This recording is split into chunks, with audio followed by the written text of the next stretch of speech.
Dogs bark. It's part of their natural behavior. In fact, the domestic dog was basically selectively bred for their barking abilities. Barking to alert us about intruders, trespassers, to ward people away, to help herd cattle, a whole variety of reasons why barking at one time was a desirable behavior. Nowadays, especially in a city environment, barking is not a desirable behavior. So there's steps that we can take as the human parents of our little doggies to try to encourage them to bark just a little bit less.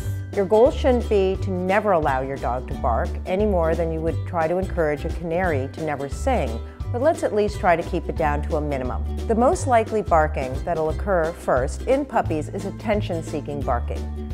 Puppies bark to get your attention. And so what we really want to make sure we don't do is accidentally reward them for something we don't want them doing. Typical ways that people reward their dogs for barking accidentally is by looking at them.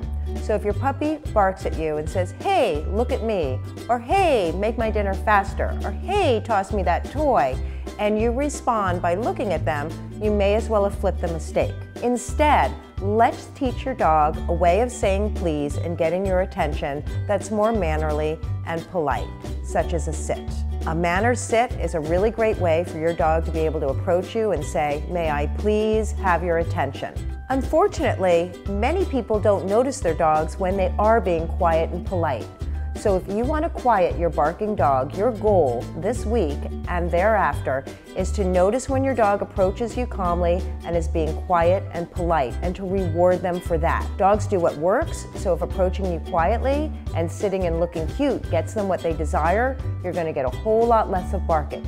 And remember, when they do bark, you need to ignore that so that you don't accidentally reward them for that behavior.